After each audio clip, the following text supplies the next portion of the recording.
नमस्कार, मी स्नेहा. आपण पाहताय साम टीव्ही न्यूज. साम संजीवनी या आरोग्य विशेष कार्यक्रमात आपलं स्वागत. हृदयाच्या संरक्षणासाठी माधवबागचे निवासी उपचार या विषयावर आज आपण चर्चा करणार आहोत. आणि एका सर्वेक्षणानुसार 2016 या वर्षामध्ये दर 33 सेकंदाला भारतामध्ये एक व्यक्ती ही हार्ट अटॅक येऊन आपले प्राण गमावत होती. आता कल्पना करा की आता परिस्थिती काय असेल.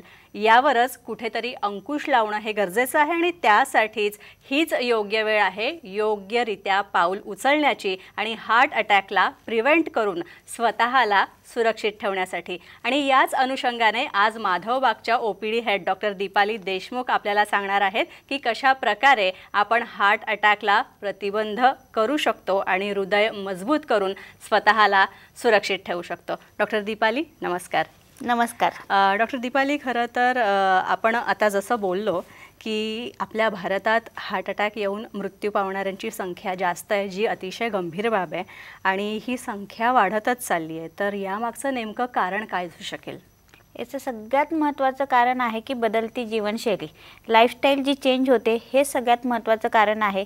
दुसरं महत्त्वाचं कारण व्यायामाचा अभाव, सेडेंटरी लाईफस्टाईल, ताणतणाव, लहान मुलापासून मोठ्या माणसांपर्यंत सगळ्यांना ताणतणाव आहे.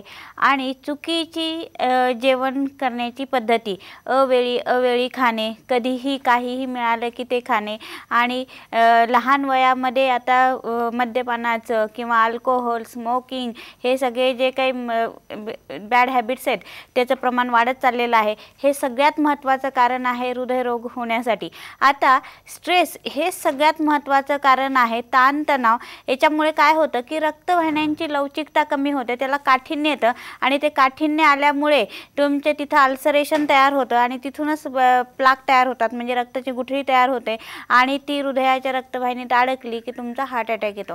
आता ह्या गोष्टी होण्यासाठी महत्त्वाचं की आपल्याला ताणतणाव कमी ठेवणं गरजेचं आहे. पुन्हा उंचीनुसार वजन असणं गरजेचं आहे. आता आपण बघत चाललो की वजन कंटिन्युअस वाढतच चाललेलं आहे. कारण काय तर सेडेंटरी लाईफस्टाईल आहे, म्हणजे आपल्या शरीराची बिलकुल हालचाल होत नाही, मात्र ब्रेनची फार हालचाल होते. तर जे काही आपण खातोय ते सगळं आपल्या पोटाचा घेर वाढताना दिसतोय. तर central obesity is the risk factor for heart disease in Indians. तर हे वजन नियंत्रणात ठेवणं खूप गरजेचं आहे.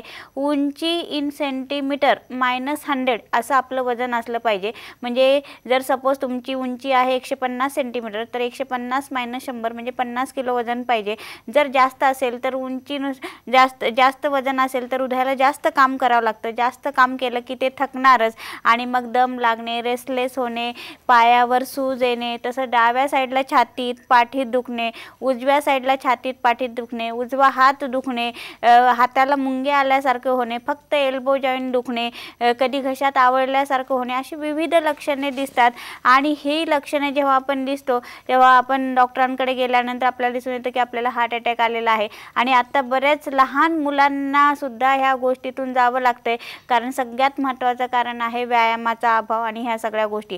तर ह्याच्यासाठी योग्य वेळी योग्य निदान करून घेणं गरजेचं आहे. आपण खरेच बरं आहोत का, आपला हार्ट रेट किती आहे, ब्लड प्रेशर किती आहे, आपले उंचीनुसार वजन आहे का, पोटाचा घेर वाढत चाललाय का, ह्या सगळ्या गोष्टी आपण बघून घेणं गरजेचं आहे. वेळोवेळी आपण टेस्ट करून घेणं गरजेचं आहे की आपलं हृदय मजबूत आहे की नाही. हे छोट्या गोष्टीवरून आपल्याला समजून येतं की VO2 मॅक्स बघणं गरजेचं आहे, मेट्स व्हॅल्यू बघणं गरजेचं आहे.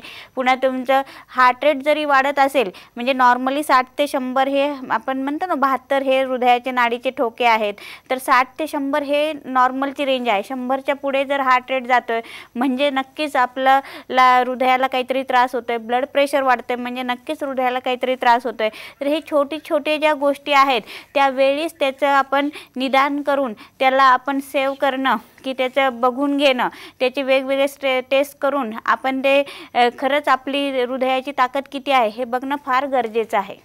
अगदी खरंच डॉक्टर म्हणाल्या त्याप्रमाणे हार्ट अटॅकच्या भीतीपासून दूर राहण्यासाठी योग्य ट्रीटमेंट घेणं आवश्यक आहे. ब्लॉकेजेस, BP, डायबेटीसच्या रुग्णांसाठी माधवबाग हॉस्पिटलमध्ये 7 दिवसीय निवासी उपचारांच्या माध्यमातून आणि या उपचारांच्या ॲडमिशनवर 20% डिस्काउंट देण्याचं योजलेलं आहे. आणि ही सवलत जी आहे ती 21 ते 31 ऑक्टोबरपर्यंत नक्कीच आहे. आणि या संधीचा लाभ घ्या. तसंच दिवाळीच्या मुहूर्तावर हृदयरोग मुक्त जीवनाचा आनंद जो आहे तो तुम्ही लुटू शकता. अपॉइंटमेंटसाठी यासाठी तुम्हाला फक्त एक मिस कॉल द्यायचा आणि तो म्हणजे 02248906262 या क्रमांकावर. आणि माधवबागचे डॉक्टर्स जे असतील ते तुम्हाला त्वरित मिस कॉल दिल्यानंतर संपर्क करतील. डॉक्टर, आता पुढचा प्रश्न आपण असा घेऊया की आपण जसं बोललो त्याप्रमाणे खरंच हार्ट अटॅकच्या भीतीपासून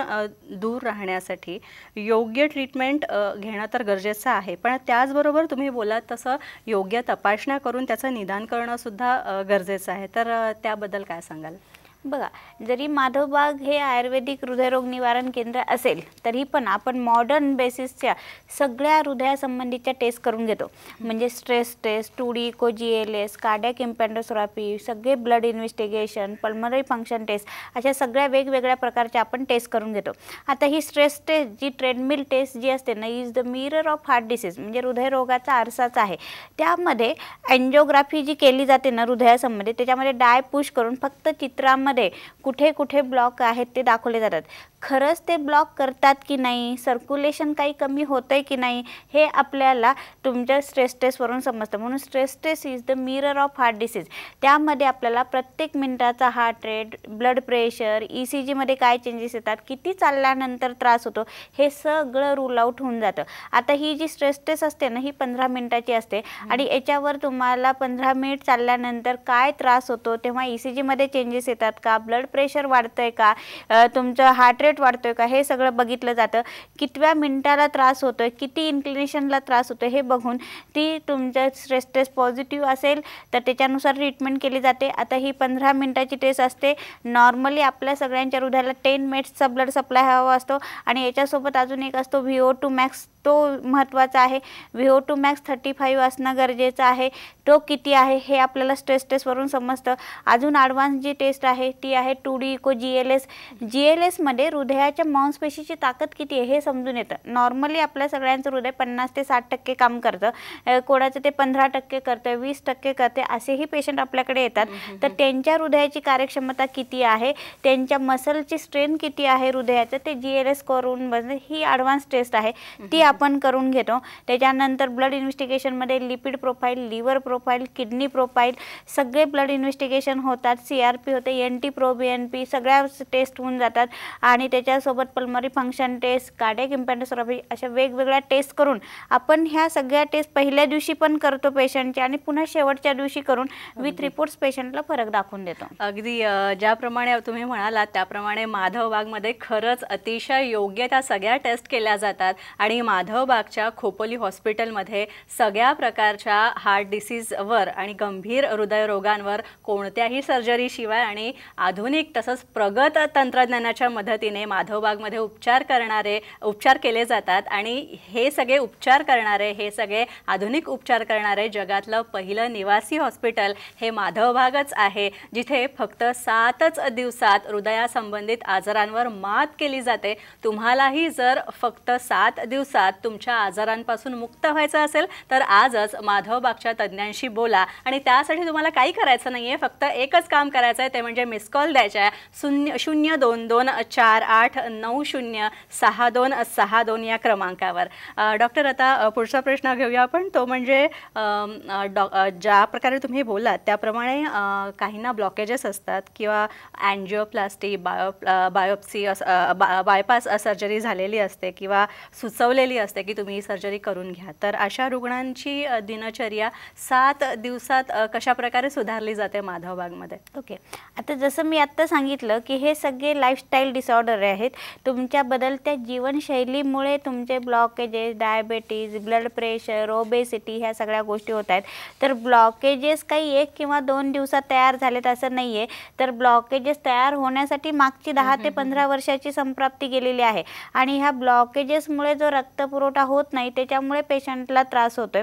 तर ही दिनचर्याच कुठेतरी सॉल्व्ह होणं गरजेचं आहे. आयुर्वेदाने पूर्ण दिवसाचं आचरण कसं असावं हे सगळं डिसाईड करून दिलेलं आहे की किती वाजता जेवावं, किती वाजता उठावं, किती वाजता व्यायाम करावा, कुठल्या प्रकारचा व्यायाम करावा, कधी करावा. ताणतणाव कसा मॅनेज करावा ह्या सगळ्या गोष्टी आपल्या ग्रंथामध्ये लिहून ठेवलेल्या आहेत आणि त्याचं तंतोतंत फॉलोअप आपण माधवबाग हॉस्पिटलमध्ये ह्या निवासी चिकित्सेमध्ये करतो। त्यामध्ये सकाळी 4:30 वाजल्यापासून ते रात्री 8:30पर्यंत असा पेशंटचा दिवस असतो। त्याच्यामध्ये आयुर्वेदाने जसं सांगितलं आहे की पंचसूत्री आयुर्वेद म्हणजे 5 सूत्रांनी आपण ट्रीटमेंट करतो। त्याच्यामध्ये ब्राह्ममुहूर्ते उत्तिष्ठे म्हणजे सकाळी 4:30 वाजता पेशंटला उठवलं जातं। त्याच्यामध्ये दंतधावन, नस्य, अंजन, कवल, गंडूश हे सकाळच्या वेळेस। त्याच्यानंतर अर्धा तास चालण्याचा व्यायाम, योगा, प्राणायाम, मेडिटेशन पेशंटला शिकवलं जातं, करून घेतलं जातं। मग छोटा नाश्ता असतो। दिवसभरातून 2 वेळा पंचकर्म जी आपली मेन ट्रीटमेंट आहे ती केली जाते। 4 वेळा heart rate, blood pressure, ECG, sugar, 4 वेळा जेवणाच्या आधी जेवणानंतर औषधं, रोज टेस्ट, रोज फरक पेशंटला दाखवला जातो। आता ह्या सगळ्या दिनचर्या आपण जे दिवसाचं आचरण सगळं जे शिकलेलो आहोत किंवा करतो इथे त्याच्यामुळे काय होतं की शरीर शुद्धी होते, वजन नियंत्रणात होण्यासाठी मदत होते, ताणतणाव कमी होतो। त्याच्यासाठी आपण लेक्चर्स असतं, होम हवन असतं ज्याच्यामुळे स्ट्रेस रिलीज होतो आणि हे जे आपण पंचकर्म करतो जी आपली मेन ट्रीटमेंट आहे संपूर्ण हृदय शुद्धीकरण याच्याने जास्तीत जास्त रक्ताचा पुरवठा हृदयाकडे करून आपण कोलॅटरल फॉर्मेशन करून हृदयाचा रक्तपुरवठा वाढवून नॅचरल वेनी बायपास करून देतो। आणि ह्या दिनचर्यामुळेच हे जे 7 दिवस गोल्डन डेज आहेत त्यामध्ये जे काही आपण दिवस सगळं चेंज करून दिलेला आहे की आपण म्हणतो सूर्याप्रमाणे वागावं त्या सगळ्या गोष्टी आपण इथे फॉलो करून घेतो। त्यामुळे पेशंटचे वेट कमी होतं, हृदयाची एक्सरसाइज टॉलरन्स कॅपॅसिटी वाढते, त्यांचा रक्तपुरवठा वाढतो, त्यांना जे दम लागतो तो कमी होतो, जे चेस्ट पेन होतं ते कमी होतं आणि त्यांना फ्रेश वाटतं, ताणतणाव कमी होतं। त्याच्यामुळे आपल्याला त्यांचा डिसीज रिव्हर्स होण्यासाठी चांगलीच मदत होऊन जाते ह्या दिनचर्यामुळे फक्त। नक्कीच डॉक्टर दीपाली म्हणाल्या त्याप्रमाणेच माधवबागच्या या सगळ्या 7 दिवसांच्या निवासी उपचारांच्या ज्या दिनचर्येमुळे माधवबागच्या या खोपोली हॉस्पिटलच्या दिनचर्येच्या मदतीने फक्त 7 दिवसात हृदयरोगाच्या भीतीपासून मुक्त झालेल्या रुग्णांचं हे मनोगत आपण ऐकूया। माझं नाव रमेश शाहीर, मी पुण्यावरून आलो आहे। छातीत दुखत होतं पण नंतर मग डॉक्टरांच्या सल्ल्याने मी 2D इको टेस्टमध्ये पॉझिटिव्ह आढळलं। नातेवाईकांनी सुचवलं की माधवबागचा त्याच्यावर उपचार होऊ शकतात। त्याप्रमाणे मी माधवबागशी संपर्क साधला आणि एक 8 दिवसाची अपॉइंटमेंट घेतली। माधवबागला पहिल्या दिवशीपासून ॲडमिशन घेतल्यानंतर त्याच्यानंतर मग रुटीनप्रमाणे रोज पंचकर्म आणि योगा, सकाळी वॉकिंग, जवळजवळ अर्धा तास वॉक होता माझा, त्यानंतर एक 1-1.5 तासाचा योगा होता, त्यानंतर लंच टाईम ब्रेकफास्ट आहे, त्याच्यानंतर डॉक्टरांच्या सल्ल्याप्रमाणे पंचकर्म काय द्यायचं, बस्ती द्यायची वगैरे ते ठरवलं झालं। डॉक्टरांनी जे विचारलं की काही तक्रार आहे का काय त्याबद्दल त्यांनी मला सजेशन दिलेत, मग त्याप्रमाणे पंचकर्म झालं आहे। पंचकर्मानंतर फ्रेश होऊन मग आम्ही जेवणासाठी गेलो। जेवण झाल्यानंतर परत मला थोडा कमरेचा वगैरे त्रास होता, मांडी घालून बसता येत नव्हतं, त्याच्याप्रमाणे मी फिजिओथेरपींना भेटलो। त्यांच्याकडनं मग ते काही व्यायाम शिकून घेतले, प्रात्यक्षिकं त्यांनी काही दाखवले आणि त्यानंतर मग मला परत एक्झरसाईज ट्रेडमिलसाठी वॉक करण्यासाठी बोलवलं आणि तो जवळजवळ मी पहिल्या दिवशी 12 मिनटापासून शेवटच्या दिवशी 19-20 मिनटापर्यंत असा स्टेप बाय स्टेप वाढवत गेलो। त्यामुळे इथं जे माधवबागला येऊन मला समाधान वाटलं, आनंद वाटला आणि थोडं फ्रेशही वाटलं। यानंतर साम संजीवनीमध्ये एक छोटासा ब्रेक घेऊया।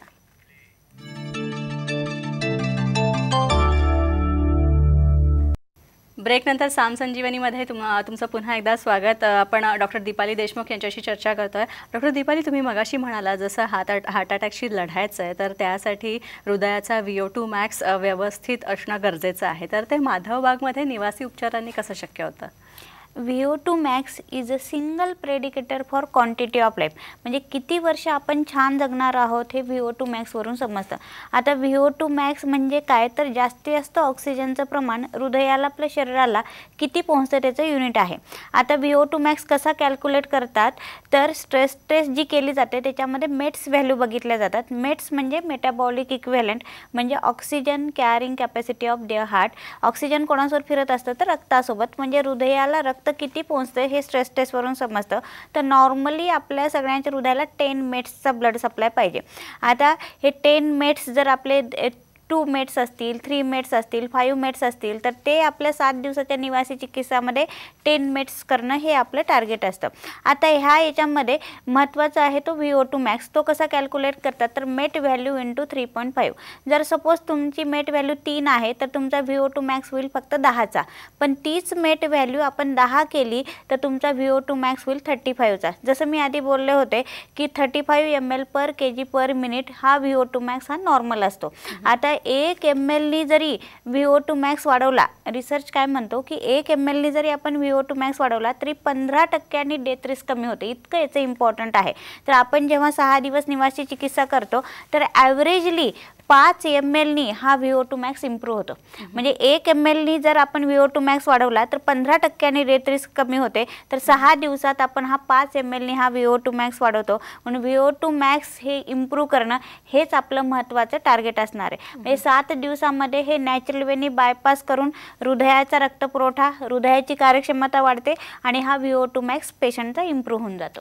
नक्कीच लॅन्सेट तसंच international journal of cardiology, British medical journal अशा विविध संशोधन प्रबंधांनी मान्यता दिलेल्या माधवबागच्या कॉपीराईट प्राप्त विना शस्त्रक्रिया आयुर्वेदीय संपूर्ण हृदय शुद्धीकरण चिकित्सेच्या मदतीनं हृदयरोग, ब्लॉकेजेस, डायबिटीज, BP, अतिलठ्ठपणा आणि कोलेस्ट्रॉल सारखे आजार असणाऱ्या रुग्णांवर यशस्वीरित्या उपचार केलेले आहेत. ही पंचकर्म चिकित्सा तुम्हाला तुमच्या आजारातून मुक्त करण्यासाठी उपयुक्त ठरेल का हे जाणून घेण्यासाठी माधवबागच्या खोपोली, कोंढाळी तसंच या ठिकाणी जी हॉस्पिटल्स आहेत तिथे भेट द्या आणि त्यासाठी आजच मिस कॉल द्या 02248906262 या क्रमांकावर. नंतर पुन्हा आपण प्रश्नांकडे वळतोय.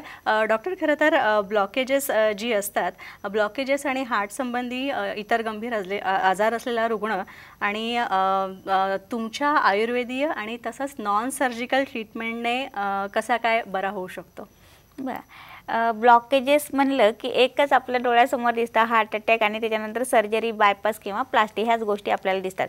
तर आपण ही सर्जरी न करता आपण इथे जे संपूर्ण हृदय शुद्धीकरण जी ट्रीटमेंट करतो ना, त्याच्यामध्ये पंचकर्माची ही ट्रीटमेंट आहे. त्याच्यामध्ये स्नेहन, स्वेदन, हृदयधारा, बस्ती अशी ट्रीटमेंट केली जाते. स्नेहन म्हणजे सगळ्या शरीराला मसाज असतो टुवर्ड्स हार्ट, म्हणजे तुमच्या हाताकडून तुमच्या हृदयाकडे, पायाकडून तुमच्या हृदयाकडे, म्हणजे जास्त रक्ताचा पुरवठा हृदयाकडे केला जातो. स्टीम म्हणजे वाफ दिली जाते. त्याच्याने जे टॉक्झिन शरीरामध्ये आहेत ते बाहेर टाकले जातात.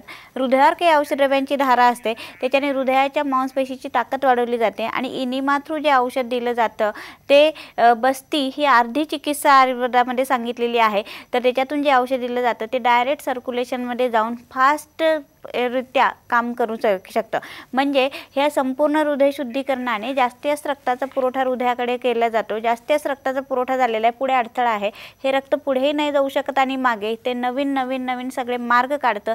हे नवीन मार्ग म्हणजेच तुमच्या नवीन रक्तवाहिन्या आहेत. यालाच म्हणायचं न्यू कोलॅटरल फॉर्मेशन. म्हणजे नॅचरल वेनी बायपास आपण ह्या विदिन 7 डेज करतो आणि विथ रिपोर्ट्स पेशंटला फरक दाखवतो की ह्या रक्तपुरवठा किती वाढलेला आहे. हे पहिल्या दिवशी तो किती रक्तपुरवठा कमी होता हे stress test, 2D echo, GLS blood इन्व्हेस्टिगेशनमध्ये बघून घेतो आणि पुन्हा शेवटच्या दिवशी हा टेस्ट करून विथ रिपोर्ट्स पेशंटला फरक दाखवतो. म्हणजे 7 दिवसामध्ये आपलं पहिलं काम असेल की नॅचरल वेनी बायपास करून देणे आणि हृदयाचा रक्तपुरवठा वाढवणे. हृदयाचा रक्तपुरवठा वाढले की लक्षणे कमी होणार आणि ब्लॉकेजेस पण रिव्हर्स होतात. ते पण आपण CT अँजिओग्राफी नावाची जी टेस्ट असते त्याच्यामध्ये CT स्कॅन म्हणजे मशीनमध्ये फक्त झोपवलं जातं आणि त्याच्यामध्ये आतून हे ल्युमेन काही कमी झालं आहे का, खरंच हे 90% 100% ब्लॉक करतात की नाही हे समजून येतं. ते आपण पहिल्या दिवशी ह्या 7 दिवसामध्ये बघून घेतो आणि पुन्हा 3 महिन्यानंतर आपण जेव्हा ही CT अँजिओग्राफी पेशंटची केली तर त्याच्यामध्ये 1 किंवा 2 पेशंटची नाही केली तर 150 जणांची आत्ता लॉकडाऊन नंतर आपण CT अँजिओग्राफी रिपीट केली तर जवळजवळ 70% ॲव्हरेजली ब्लॉकेजेस कमी होताना दिसत आहेत. म्हणजे ज्यांचा 90% आहे त्यांचा 15%, 18% राहिलेला आहे 2 महिन्यामध्ये असं दिसून येतं. त्याच्यासाठी डाएट, एक्झरसाइज, लाईफस्टाईल चेंज करणं आणि आपली संपूर्ण हृदय शुद्धीकरण ही ट्रीटमेंट ही महत्त्वाचा रोल प्ले करते. नक्कीच माधवबागच्या निवासी उपचारांनंतर हृदयरोगाची भीती गेलेल्या आणि ज्यांची पंपिंग कॅपॅसिटी हार्टची कमी होती अशा रुग्णांना कशाप्रकारे उपचार मिळाले आणि त्यांची समस्या जी आहे, त्यांचा जो हृदयरोग आहे तो कशाप्रकारे दूर झाला ते आपण पाहूया. संगीता प्रकाश जैन, मैं जलगांव से आई हूँ। मैं एक्चुअली मेरे को वहाँ सबने डरा दिए थे कि आपका पंपिंग एकदम 20% हो गया है, तो मैं काफ़ी घबरा गई थी यहाँ आकर। और हमने शुरुआत करी कि क्या होगा क्या नहीं, पर जैसे ही फर्स्ट मुलाकात डॉक्टर से हुई तो डॉक्टर साहब ने हमको इतना रिलैक्स कर दिया कि मैं बता नहीं सकती हूँ। उन्होंने एकदम से मेरे को हिम्मत दे दी कि कुछ नहीं, 20% आपका पंपिंग है ना, काफ़ी बढ़ा देंगे हम आपका पंपिंग। जो भी मेरे को अगर दिक्कत आती है खाने में वगैरह, व्यवस्थित नाश्ता, एक तो डाइट कम होता है पर काफ़ी एनर्जेटिक होता है। दोपहर में भी जो लेक्चर रहते थे वो तो सुनने लायक रहते थे। और उसके बाद में पंचकर्म में जाऊँ तो भी इतना बढ़िया से पंचकर्म होता था कि कहीं मेरे को कोई बात की ये ना आई, शिकायत करने का मौका ही नहीं मिला। और जो भी मैंने कोई भी स्टाफ से जो भी रिक्वेस्ट करी होंगी वो पूरी तरह से फेथफुल हुई है। और लास्ट में जो डॉक्टर्स के वगैरह भी जो हमेशा ये रहती थी इन्वेस्टिगेशन, वो भी काफ़ी सराहनीय रही मेरे लिए। तो माधव बाग एक कम खाना, गम खाना और दम जाना, यह बात बहुत अच्छी तरह से सिखाता है। नमस्ते, जय जिन। डॉक्टर दीपाली, या रुग्णांनी जसं सांगितलं त्याप्रमाणे खरंच निवासी उपचारांनंतर पंपिंग कॅपॅसिटी सुद्धा वाढते का माधवबागच्या? नक्कीच वाढते. आता पंपिंग कॅपॅसिटी म्हणजे काय, तर नॉर्मली आपल्या सगळ्यांचं हृदय 50 ते 60% काम करतं, ज्यांचं 10% करतं, 15% करतं, 20% करते. अशा रुग्णांचे हृदयाचा रक्तपुरवठा वाढला की हृदयाची ताकद वाढते. म्हणजे सपोज एका माणसाकडून आपण भरपूर काम करून घेतलं आणि त्याला त्याचा पगारच दिला नाही तर तो चांगलं काम करेल का? तर नक्कीच नाही करणार आहे. पण आपण जर हृदयाचं म्हणजे तसंच की हृदयाकडून आपण काम करून घेतोय पण त्याचा रक्तपुरवठा, त्याचा पगार, रक्त त्याला मिळत नाही म्हणून त्याची ताकद कमी होते. जर त्याचा पगार वाढवला म्हणजे त्याचा रक्तपुरवठा वाढवला तर नक्कीच त्याची ताकद वाढते. आणि ते आपण पेशंटच्या रिपोर्ट सहित दाखवतो. 2D इको GLS मध्ये आपण पेशंटचं पर्सेंटेजनी ते इम्प्रूव्हमेंट होते असं दाखवून देतो. नक्कीच डॉक्टरांनी सांगितलं त्याप्रमाणे माधवबाग हॉस्पिटलमध्ये 21 ते 31 ऑक्टोबरच्या दरम्यान ट्रीटमेंट सुरू केली तर तुम्हाला नक्कीच घसघशीत डिस्काउंटसुद्धा मिळू शकतात. तर नक्की याचा लाभ घ्या आणि यंदाच्या दिवाळीत हृदयरोग जो आहे तो हृदयरोगापासून मुक्त व्हा आणि जीवनाचा आनंद लुटा. आणि अपॉइंटमेंटसाठी माधवबागमध्ये तुम्ही मिस कॉल देऊ शकता आणि त्यासाठी नंबर पुन्हा एकदा नोट करून घ्या. 02248906262 या नंबरवर मिस कॉल द्या आणि माधवबागचे डॉक्टर्स नक्कीच तुम्हाला संपर्क करतील आणि तुम्हाला हृदयरोगापासून मुक्त करतील. डॉक्टर दीपाली, तुम्ही इथे आलात आणि इतकी छान माहिती दिलीत माधवबागच्या 7 दिवसांच्या निवासी उपचारांबद्दल, त्यासाठी खूप खूप धन्यवाद. धन्यवाद. यानंतर साम संजीवनीमध्ये आपण इथे थांबतोय. पुन्हा भेटूया नवीन तज्ञांसह आणि नवीन विषयासह. तोपर्यंत नमस्कार.